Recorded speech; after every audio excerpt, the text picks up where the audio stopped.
चुनावों का सीजन है, सभी राजनीतिक दल अपने प्रचार में बिजी हैं और जो बताना चाहते हैं बता रहे हैं, लेकिन जनता भी अपने आप में बता रही है। तो बात सुर्खियों से आगे इस सेंस में भी चली जाती है कि जनता क्या कह रही है। देखिए, दो तस्वीरें आपको दिखाई। कृपया हमारे घर वोट मांगने ना आए, हम खुद मोदी जी के लिए वोट मांग रहे हैं।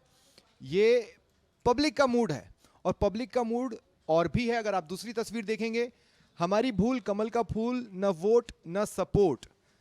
तो प्रचार में तो बहुत सी बातें बिटवीन द लाइंस होती हैं और उसमें ये काफ़ी ज़रूरी होता है कि हम सुर्खियों से आगे जाएं, लेकिन जब जनता भी अपनी फीलिंग्स बताने लगे तो सुर्खियों से आगे जाना पड़ता है। हालांकि सुखद तस्वीर जो सियासत में हेडलाइंस बनी है उस पर भी बातचीत होगी, डायरेक्ट इनडायरेक्ट डायलॉग्स पर भी बातचीत होगी, लेकिन शुरुआत इसी पब्लिक मूड के साथ।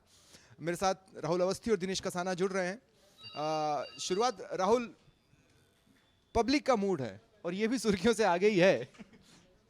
इसे पब्लिक का मूड कहें या फिर यूं कहें, हो सकता है किसी कार्यकर्ता के घर हों ये, जहां इतनी खुलेआम उन्होंने अपने पोस्टर्स लगा दिए। अक्सर लोग बसते अपनी पॉलिटिकल ओपिनियन देने से।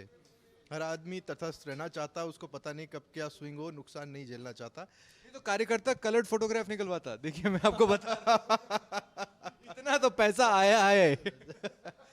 या फिर हो सकता है किसी ने चिपका दी हो किसी के घर के बाहर। ये भी बदमाशी होती है कई बार, बदमाशी या शैतानी कह लीजिए आप, कि कोई किसी के घर के बाहर ये फोटो चिपका दे और फोटो खींच ले। पर हाँ, ये प्रचार का एक नया तरीका है और बढ़िया तरीका है। कम से कम आप ये पहले ही स्पष्ट कर दे रहे हैं और बता दे रहे हैं कि आपका मूड क्या है। अब बस ये है कि ये जो पोस्टर लगे हों ये अगर एक अनुपात में हैं तब तो बात ठीक है। अगर एक तरह का पोस्टर ज़्यादा है तो फिर ये मूड बताने वाली बात हो जाएगी कि हाँ, लोग किस तरफ जा रहे हैं, किस तरफ नहीं जा रहे हैं। पर्ची की सरकार की बात होती थी, आजकल पर्ची का प्रचार भी है। और दिनेश भी अगर इन तस्वीरों को देख रहे हैं, एफर्ट तो लगाया है अपनी भावना को खुलकर बताने के लिए। हालांकि हर चुनावों में हम ये कहते हैं कि पर जनता चुप है, जनता के मन में क्या है ये अभी सामने नहीं आ रहा है। तो क्या धीरे धीरे सामने आ रहा है? देखिए, अपना अपना अंदाज है। दो तस्वीरें हैं। एक तस्वीर जिसमें चूंकि डेमोक्रेसी की सुखद तस्वीर भी कह सकते हैं, अपने अंदाज में अपनी बात रखने का एक बेहद अच्छा तरीका है, जिसमें उन्होंने लिए कमल का फूल बनाया और क्रॉस मार्किंग करके। और नहीं, लेकिन कांग्रेस में एक शख्सियत आई थी, हमारी भूल कमल का फूल कहकर, मानवेंद्र। हाँ, मानवेंद्र सिंह आए थे। ऐसे कई नेता हैं जो आए भी हैं और गए भी हैं, और चुनाव के समय सीजन चलता है। लेकिन ये जो तस्वीर है ये डेमोक्रेसी की एक सुखद तस्वीर है। मतदाता के चुनाव के समय बात होती है कि वो खुलकर अपनी बात रखता है या नहीं रखता है। ये एक तरह से चुप रहकर भी अपनी बात उन्होंने इस पोस्टर के जरिए रखी है। दूसरा पोस्टर है जो एक तरह से कह सकते हैं कि कट्टर मोदी समर्थक जो एक तरह से मैसेज दे रहे हैं कि हम खुद मोदी जी के लिए वोट मांग रहे हैं, हमारे घर वोट मांगने की आवश्यकता नहीं है, तो हम वोट मांग रहे हैं मोदी जी के लिए। तो वो एक तरह से कट्टर मोदी समर्थक भी हैं, और दूसरी तरफ दो तस्वीरें हैं। दोनों डेमोक्रेसी में अपनी अपनी बात रखने का तरीका है। ये अगर बैलेट पेपर होता तो एक तरह से मूड का वैलिड वोट होता, एक तरह से अगर बैलेट पेपर होता। अब इसके ऊपर बटन के नाम पे तो सिर्फ घरों की घंटी का बटन है, वह उसी को दबा के पूछा जा सकता है कि भैया आपके दिल में क्या था। लेकिन जो सुखद तस्वीर की बात की, सियासत सुखद तस्वीरें ऐसे मोमेंट्स पर दिखाती हैं जो हाईलाइट हो जाता है। जैसे किसी फंक्शन में दो नेताओं का मिल लेना, या आप देखिए कि किसी रास्ते चलते टकरा जाना और बात कर लेना। तो रास्ते चलते तो कार्यकर्ता लड़ पड़ते हैं, झगड़ पड़ते हैं, लेकिन जब वैभव गहलोत और लुम्बा राम गाड़ियों से अपोजिट रास्तों से आ रहे थे, गाड़ियां रुकी, दोनों अपनी गाड़ियों से निकले, वैभव गहलोत नमस्ते करते हुए लुम्बा राम के पास गए और उनका आशीर्वाद लिया। अब लुम्बा राम ने दिल खोलकर आशीर्वाद दिया है यह जो भी है, ये एक अलग पहलू है, लेकिन ये भी एक सुखद तस्वीर तो होती है। क्या इसके बिहाइंड द सीन्स जाना चाहिए? देखिए, जहाँ भी आमतौर पर ऐसा देखने को मिलता है, पिछले दिनों जोधपुर में भी ऐसी तस्वीर आई थी, कल जालोर सिरोही से आई, और वैभव गहलोत ने जिस तरह का आचरण किया, एक शिष्टाचार का परिचय उन्होंने दिया है। चूँकि वरिष्ठ भी हैं, सीनियर सिटीजन कह सकते हैं, बीजेपी के जो प्रत्याशी हैं वहाँ से लुम्बा राम, साफा पगड़ी पहनते हैं, उम्र भी शायद 60+ होगी उनकी। तो जैसे ही वो सामने आए तो वैभव गहलोत ने उनके पैर छूकर आशीर्वाद मांगा और एक शिष्टाचार का परिचय दिया। क्या आशीर्वाद मिला होगा? आयुष्मान भव, जीते रहो, दूधो नाव पूतो पलो। आयुष्मान भव बिल्कुल मिल सकता है, लेकिन विजय भव नहीं मिला होगा, ये चीज़ तय है ना। यहाँ राजनीति में थोड़ा स्वार्थी होना पड़ता है। लुम्बा राम ने भी, जब आपने देखा होगा, खमागड़ी कह के उनको ग्रीट किया और झुक के ग्रीट किया। ये राजस्थान की पॉलिटिक्स की शुचिता कहें या ये हमेशा से रहा है। हम लोग राजनीति करते हैं, एक दूसरे के प्रति सम्मान भी उतना ही होता है। भैरव सिंह जी और हरदेव जोशी की जो दोस्ती थी उसकी मिसालें दी जाती थी दूर दूर तक।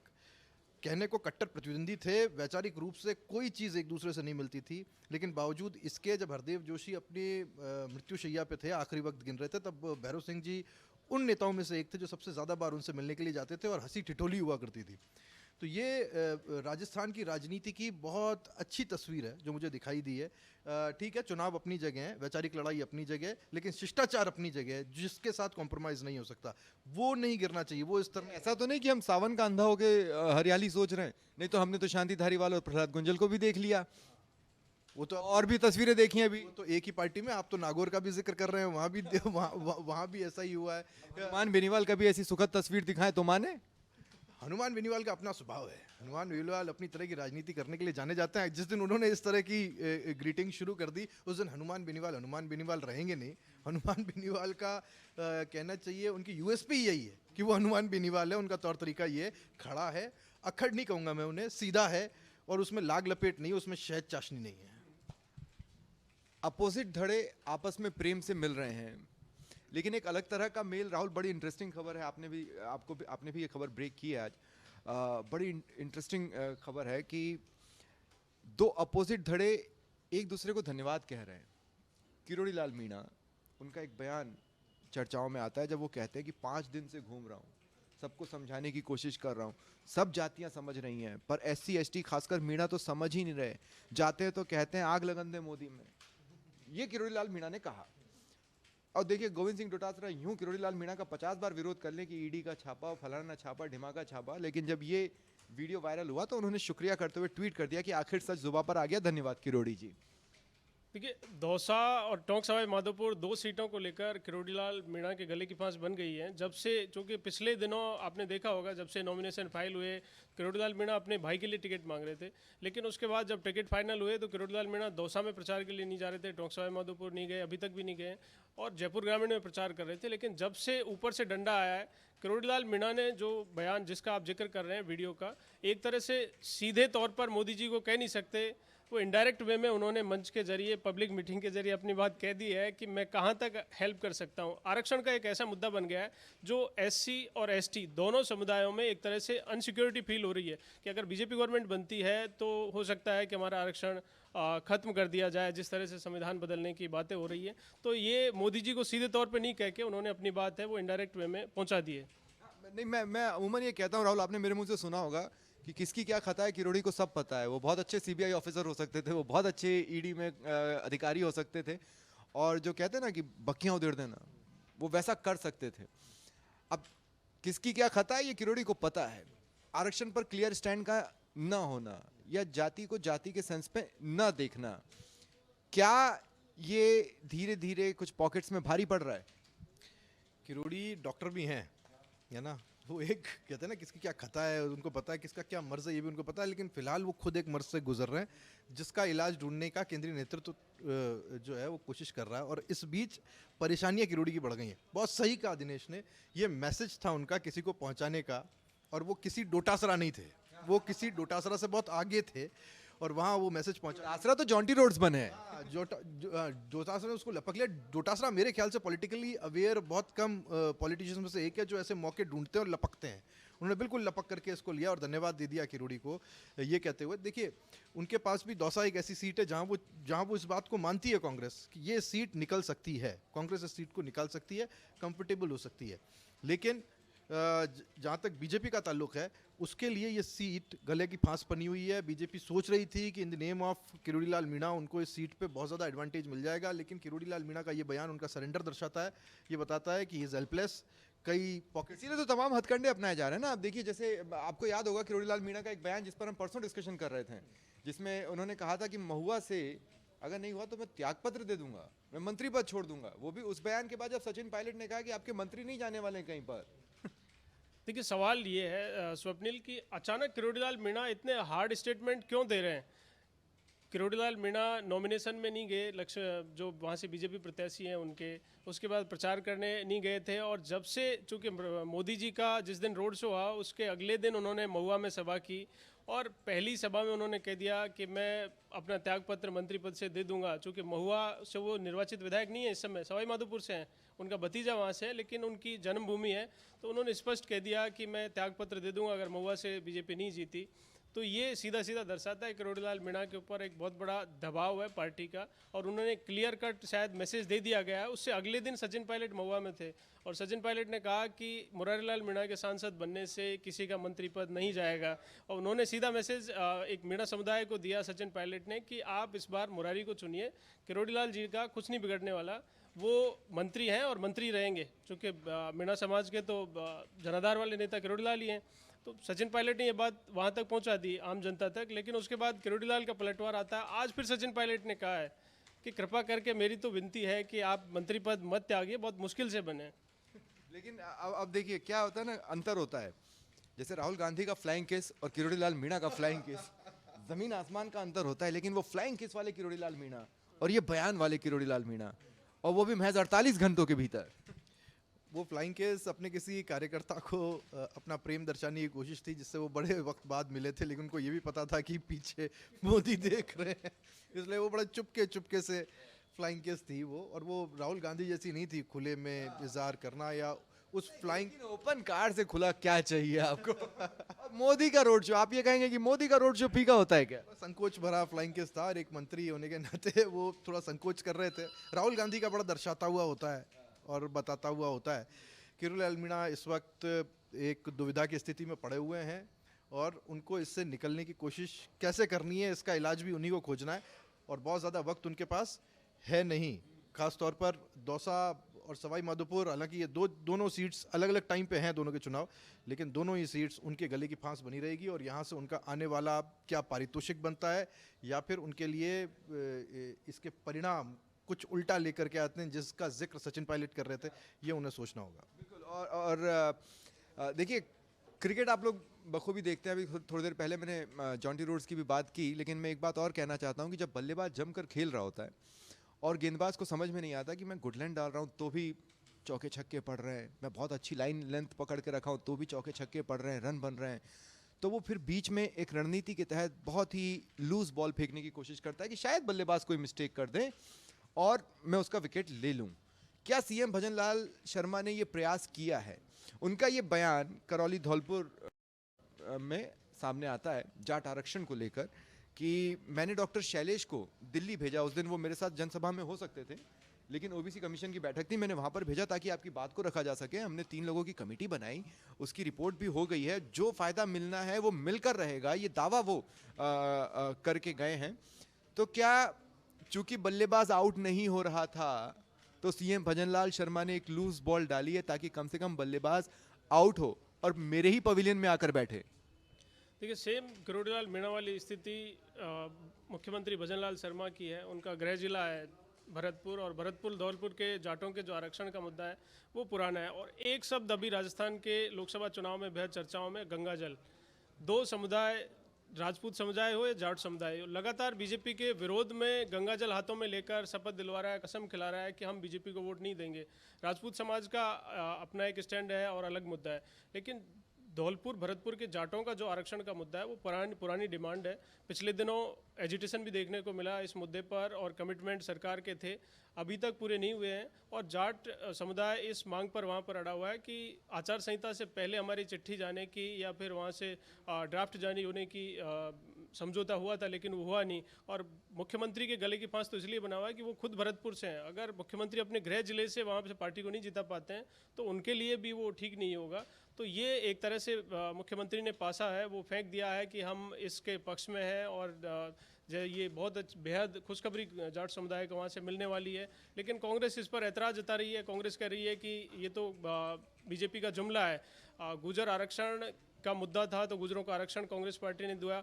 जाट आरक्षण का जो मुद्दा है तो भरतपुर धौलपुर के जाटों को कांग्रेस पार्टी की सरकार ने आरक्षण देने का काम किया। मेरा सवाल यही है कि क्या इस लूज बॉल पर बल्लेबाज आउट हुआ होगा? बल्लेबाज भी तो बहुत लंबे समय से इस टाइप की लूज बॉल्स देख चुका है। मैं सबसे पहले तो उस बॉलिंग टीम के बारे में बताना चाहता हूँ जो बहुत अच्छी अच्छी गेंदें फेंक रही थी। जिन अच्छी गेंदों का आप जिक्र करना चाहते हैं, चुनाव से पहले इस पूरे इलाके में वो सबसे अच्छी गेंद थी जो यॉर्कर थी ना, वो थी ERCP। बीजेपी कम से कम इस बात को मान करके चल रही थी कि ईआरसीपी एक ऐसा मुद्दा होगा जिसका कार्ड खेलने के बाद में, जो काम होने के बाद में हमको इस इलाके को देखने की जरूरत नहीं पड़ेगी, यहाँ से हम खेल खेल में जीत जाएंगे। लेकिन वैसा होता हुआ दिखाई नहीं दिया। ट्रेडिशनल राजनीति ये कहती है कि आपको जातियों को राजस्थान में साधना ही पड़ेगा। राजस्थान क्या, जो कहना चाहिए काऊ बेल्ट जिसे कहते हैं कथित तौर पर, वहाँ पे आपको जातियों के साथ में जाना पड़ता है और वो जाति कहीं ना कहीं निकल करके बाहर आ गई। और जैसे ही जाति बाहर निकल करके आती है, आपको ट्रेडिशनल पॉलिटिक्स करनी पड़ती है, आपको उस जाति को साधना पड़ेगा, उसको मनाना पड़ेगा। अभी जो होता हुआ आप देख रहे हैं वो जातियों को मनाने की कोशिश देख रहे हैं। अच्छी अच्छी बॉल्स थी। ईआरसीपी एक ऐसा मुद्दा था जिसका सॉल्यूशन कोई नहीं सोचता था ऐसे होगा, करने की कोशिश की, यॉर्कर काम नहीं आई। उसके बाद में उसको बहुत बड़ा बनाने की कोशिश की गई। लोगों के मन में पॉलिटिकल मुद्दे यानी डिलीवरी, खासतौर पर बीजेपी डिलीवरी पे खेलना चाहती थी, लेकिन डिलीवरी से ज़्यादा जातिगत जो पॉलिटिक्स है वो अपनी इंपॉर्टेंस रखती है, उसकी जड़ें हैं, वहाँ उनको काम करने की ज़रूरत थी। शायद मुझे लगता है चुनाव से पहले, आचार संहिता लगने से पहले इसको एड्रेस किया जा सकता था, अगर तब किया जाता। लेकिन पकी पकाई पिच पर विश्वेंद्र सिंह भी तो खुलकर नहीं खेल रहे हैं। देखिए, बैट्समैन भी ठीक से अपनी बैटिंग नहीं कर पा रहे हैं, लेकिन ये तो गेंद है वो ऑटोमेटिक ही जा रही है और वैसे ही कहते हैं ना कि बल्ला घुमाया जा रहा है और सीधे बाउंड्री लाइन से बाहर जा रही है। तो दोनों तरफ से स्थितियाँ, जैसा राहुल ने कहा कि वहाँ पर वोटर को साधना पड़ेगा, लेकिन उससे पहले मैं कह रहा हूँ कि नेताओं को साधना पड़ेगा पार्टी को। पूर्व मुख्यमंत्री वसुंधरा राजे बीजेपी के लिए गले की फांस बनी हुई है। राजस्थान की 25 सीटों में केवल 12 झालावाड़, जहां से उनके पुत्र चुनाव लड़ रहे हैं, वो उतने में ही एक्टिव हैं। उसको छोड़ दें तो कहीं भी वो एक्टिव नहीं है। और धौलपुर भरतपुर में जहां तक बीजेपी के लिए जो गले की फांस बनी हुई है वो वसुंधरा राजे बनी हुई है, वो उनका गृह जिला है धौलपुर। और धौलपुर करौली सीट पर वसुंधरा राजे ने अभी तक, चूंकि प्रधानमंत्री की सभा हुई, लेकिन किसी भी जगह पर जाकर कोई प्रचार उन्होंने नहीं किया। ये केवल बीजेपी की प्रॉब्लम नहीं है, हमने आज ये खबर भी चलाई थी, ये केवल बीजेपी की प्रॉब्लम है, कांग्रेस के साथ भी यही है। कांग्रेस में भी सचिन पायलट की मजबूत पकड़ है उस क्षेत्र में, लेकिन सचिन पायलट भी अभी तक धौलपुर करौली में प्रचार के लिए नहीं गए हैं। सचिन पायलट भी क्या कर रहे हैं कि जिन टिकटों में उनकी भागीदारी थी या उनके समर्थक थे, वहीं पर जाकर प्रचार कर रहे हैं। तो वोटर को साधने के साथ पार्टियों को, दोनों पार्टियों के लिए चैलेंज है कि वो अपने नेताओं को भी साधे। हमने कुछ दिनों पहले डिस्कस किया था राहुल, आपको याद होगा कि स्ट्रेटेजिकली ये हो रहा है या फिर किसी और की स्ट्रेटेजी की वजह से ये दबाव बन रहा है कि जितने भी बड़े चेहरे हैं वो अपने अपने क्षेत्रों में सीमित हैं। जैसे सीपी जोशी चित्तौड़गढ़ में ही अभी हाईली फोकस्ड हैं, वो बाहर कहाँ निकल पा रहे हैं। जैसे विधानसभा चुनावों के दौरान उनकी तो ये एक इशू था जिसको हमने पहले भी टच किया है। आपको यूट्यूब पर जाकर कुछ पुराने एपिसोड्स भी देखने चाहिए, मुझे लगता है प्रमोशन साथ ही साथ हो जाना चाहिए। एक और मैटर जो मैं पकड़ना चाहता हूँ वो है रविंद्र सिंह भाटी का। रविंद्र सिंह भाटी खुलकर बोलने के लिए जाने लगे हैं। अच्छा, उस व्यक्ति को भी जब टिकट नहीं मिलता, भले वो, आपको याद हो छात्र संघ चुनाव में भी जब टिकट नहीं मिला वो गए और जीत कर आ गए, और उनका ये ट्रैक रिकॉर्ड की टिकट नहीं मिलता है तो वो जीत जाते हैं। वो हो सकता है कि राजनीतिक दलों को परेशान करता हो, लेकिन रविंद्र सिंह भाटी, उन्होंने, हम ये मान कर चलते हैं ना कि वो मोदी को निशाने पर नहीं लेते हैं या बीजेपी को निशाने पर नहीं लेते हैं, अगर लेना भी होता है तो किसी एक धड़े को ही लेते हैं, लेकिन आखिरकार किसी को निशाने पर लिया और तगड़े से लिया। उन्होंने कहा कि दलाली खाने वाले का पैसा सूद समेत निकालूंगा, छोटा राजन मोटा राजन से पैसा लिया, दुकान में शटर लगाकर ताला लगा दूंगा। अब सवाल यह है कि इलाके में किसकी दुकान चल रही है या किसकी दुकान वो बंद करना चाहते हैं। इतना खुल के नहीं बोला, लेकिन किसी को तो निशाने पर लिया। ये उनके लिए ज़रूरी भी है। उन्होंने जो इशारों में कहा वो उसी पार्टी के नेताओं के लिए कहा जिस पार्टी से उनका प्रेम है, जिसे कहते हैं उनका सॉफ्ट कॉर्नर है, और जिसकी वजह से उनके पास टिकट नहीं है। ये है ना, वो चाहते हैं भविष्य में वो उसी पार्टी से कंटिन्यू करें, आगे बढ़ें, लेकिन फाइट विद इन पार्टी भी होती है, अंदर भी होती है। वो चुनाव लड़ रहे हैं, घोषित रूप से लड़ रहे हैं और ऐलानिया लड़ रहे हैं। दो बार अलग अलग दिन जाके नॉमिनेशन फाइल करना और बड़े दम के साथ वो चुनाव लड़ना चाहते हैं। देखिए, जो कुछ उन्होंने कहा वो उनका पॉलिटिकल, मुझे लगता है कि पॉलिटिकल माइंडसेट बताता है और मैच्योरिटी बताता है। वो नाम नहीं ले रहे हैं, बिल्कुल नाम नहीं ले रहे हैं, लेकिन वो कह पिन पॉइंट रहे हैं, सबको पता है किसके लिए कह रहे हैं। दुकान का तो हवाला आप दे रहे हो, लेकिन क्या साथ ही कुछ और इशारा भी कर रहे हो या कोई मैसेज देने की कोशिश कर रहे हो सामने वालों को? देखिए, मैसेज तो बहुत सारे रविंद्र सिंह भाटी इस चुनाव में दे रहे हैं, और जिस तरह की प्रतिभा उनकी उभर कर आई है इस चुनाव में, चुनाव तो वो विधानसभा का भी लड़े, निर्दलीय लड़े, जीते हैं, मैनेजमेंट तो उनका था ही, लेकिन इस चुनाव में जिस तरह की उनकी प्रतिभा है, प्रधानमंत्री को लेकर, बड़े लीडर्स को लेकर वो कोई शब्द नहीं बोलते। ये दर्शाता है कि उनकी आइडियोलॉजी, जिस पार्टी के साथ कमिटमेंट है, वो उस पार्टी को, राहुल ने सही कहा कि वो कंटिन्यू करना चाहते हैं। भविष्य में क्या होगा ये तो कोई नहीं जानता, लेकिन जिन्होंने उनके टिकट में अवरोध डाला, जिनकी वजह से आज वो टिकट उनके हाथ में नहीं है, उनको लेकर वो लगातार टारगेट कर रहे हैं। और जहाँ तक बात है कि रविंद्र सिंह भाटी का मैनेजमेंट तो ऐसा है कि उन्होंने दोनों पार्टियों की वहाँ पर धड़कनें बढ़ा रखी हैं। जीते चुनाव परिणाम क्या होंगे, लेकिन उनका मैनेजमेंट है वो भले ही जैसलमेर बाड़मेर में जाए, अहमदाबाद में जाए, सूरत में गए, हर जगह उनका जिस तरह की भीड़ दिखाई दे रही है वो कहीं ना कहीं कांग्रेस और बीजेपी दोनों को परेशान करने वाली है। बिल्कुल। और यही सवाल हनुमान बेनीवाल से पूछा गया कि जब नागौर का रण खत्म होगा तो क्या उस दिशा में बढ़ेंगे? उनकी नानुकुर थी, उन्होंने कुछ जवाब दिया नहीं, क्योंकि उनके पास टाइम होगा, अपने उनके चुनाव से फ्री हो जाएंगे। दो चीज़ें हैं उनके साथ में। पहला तो वो बशर्ते एक सरनेम शेयर करते हैं उस कैंडिडेट के साथ में जिसको उनके गठबंधन की पार्टी ने उतारा है। लेकिन दुख इस बात का है कि वो पहले उनके साथ में थे, उनकी पार्टी छोड़ के कांग्रेस में शामिल हुए और फिर कांग्रेस से उनको टिकट मिला। जाते हैं, नहीं जाते हैं, करते हैं, नहीं करते हैं, उससे फ़र्क कितना पड़ता है ये देखने वाली बात है। और अगर वो जाते हैं तो फिर सडनली एक ध्रुवीकरण उत्पन्न होगा जाट वोटों के बीच में।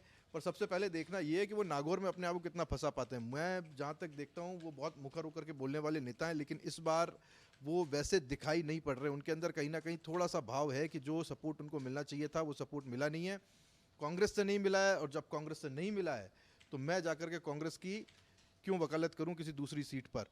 ये उनके अंदर की प्रॉब्लम है, ये उनके अंदर की टीस है जो मुझे लगता है दिखाई दे रही है। वो कहते हैं देखेंगे, समाज के नाते हो सकता है चले जाएं, मित्रता के नाते चले जाएं, लेकिन पार्टी के नाते और गठबंधन के नाते वो जाएंगे, मुझे इस बात पे शक है।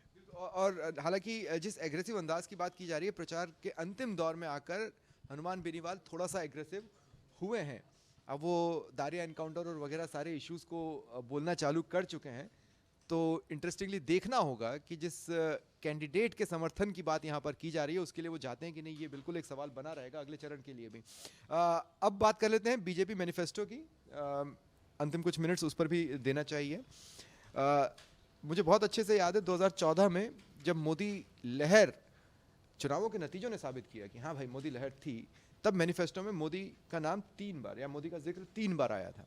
लेकिन 2024 में नाम ही आपका मोदी की गारंटी है, उसके नीचे भी आपने मोदी लिखा हुआ है, फ्रंट पेज पे लगभग 2 बार आप मोदी का नाम पढ़ लेते हैं।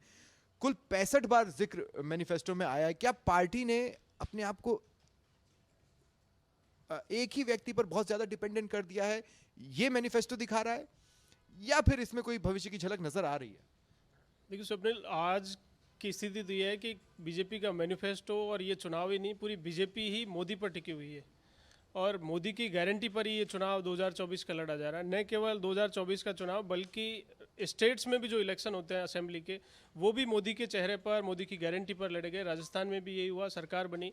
तो इस घोषणा पत्र में जिस तरह से बीजेपी ने के घोषणा पत्र में जो जिक्र किया गया है, क्योंकि मोदी के चेहरे पर ही चुनाव हो रहा है और सब कुछ ही मोदी है। आज बीजेपी मतलब नरेंद्र मोदी ही सब कुछ है, उन्हीं की। इसीलिए मैं कह रहा हूं कि व्हाट्स नेक्स्ट, ये हो सकता है उन्होंने सोचकर रखा हो, लेकिन अभी तो बताने की जरूरत ही नहीं है।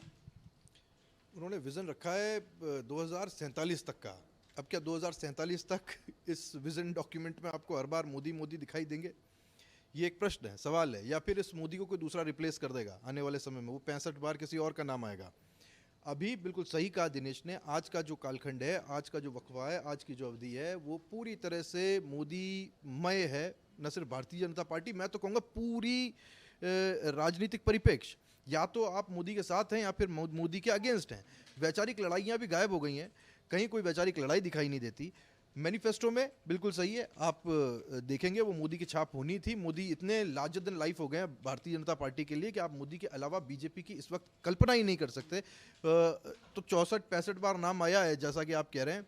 मैं मानता हूं अगर ये 100 बार भी आता और 200 बार भी आता तो भी आपको कोई शक नहीं करना चाहिए था, आपको कोई आश्चर्य नहीं होना चाहिए था। बीजेपी इस वक्त मोदी से लिपटी हुई है, गुथी हुई है, बंधी हुई है। और मैनिफेस्टो से ये भी इशारा मिल रहा है कि किन चीज़ों पर फोकस रहने वाला है।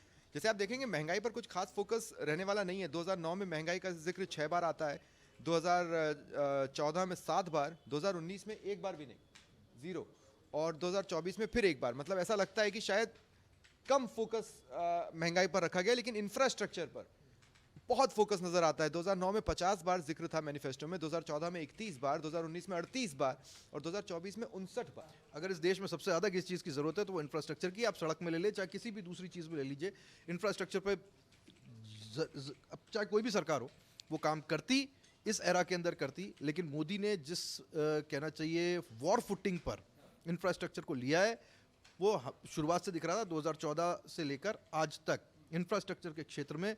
ये इस बात को विरोधी भी कबूल करते हैं। गडकरी की तारीफ, इंफ्रास्ट्रक्चर एक सेगमेंट उसका सड़क भी है, उसकी तारीफ राहुल गांधी भी कर चुके हैं। तो उनको पता है इंफ्रास्ट्रक्चर एक ऐसी चीज़ है जो साफ दिखाई देती है, जो फिजिकल होती है और जिस चीज़ को महसूस किया जाता है, जिसका सुख आम आदमी लेता है। एक बात और है कि जब कांग्रेस का घोषणा पत्र आया तो आपने खुलकर उसे मुस्लिम लीग की छाप वाला घोषणा पत्र बताया। ऐसे में लोग ये जानना चाहेंगे कि इस मैनिफेस्टो में अल्पसंख्यक और गाय, इन दो का कितनी बार जिक्र आया है। ऐसा मुझे लगता है अल्पसंख्यकों का जिक्र 2009 में 11 बार था और गाय का 24 बार। और अब आप देखिए 2009 में और 2024 में ये घटकर 3 और 0 पे आ गया, यानी अल्पसंख्यकों का जिक्र 3 बार है और गाय का जिक्र 1 बार भी नहीं।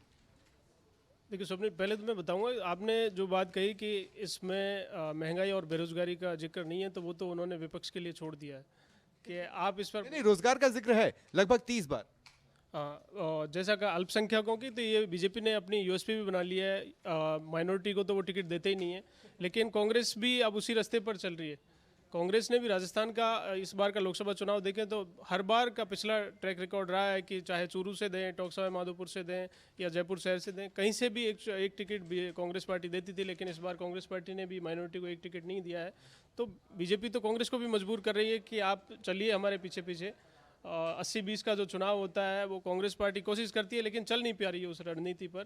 तो कांग्रेस पार्टी, बीजेपी का जो घोषणा पत्र है, जैसा कांग्रेस का संकल्प पत्र था, न्याय पत्र था, उसको प्रधानमंत्री ने कहा मुस्लिम लीग की संज्ञा दी। लेकिन जैसा आपने कहा कि इसमें अल्पसंख्यक वर्ग का जिक्र, तो अल्पसंख्यक वर्ग में केवल मुस्लिम ही नहीं है, उसमें जैन समुदाय भी है, दूसरे समुदाय भी आते हैं, तो तभी सभी का जिक्र है इसमें। और खास बात यह है कि भ्रष्टाचार पर काफ़ी कम फोकस देने की ज़रूरत पार्टी ने महसूस की है। मानो उनको ये लगता है कि भ्रष्टाचार के अगेंस्ट जो उनकी फाइट है वो रंग दिखा रही है। इसके अलावा GYAN, जो गरीब, युवा, अन्नदाता और नारी की वो बात करते हैं, उस पर इतना फोकस दे दिया है कि SC ST OBC का फोकस कम होने के बावजूद भी ये नज़र आता है कि सबको इनकलकेट किया है। यानी कांग्रेस के आरक्षण वाले दाव पर बहकर पिच बदलने की कोशिश बीजेपी नहीं की। तय एजेंडा है, तय रास्ता है जिस पर बीजेपी चल रही है। मैनिफेस्टो से क्लियर कट ये मिलता है कि जिस विजन की बात की जा रही है उस विजन से वो डिगने वाले नहीं है। तो ये था आज का सुर्खियों से आगे। नमस्कार।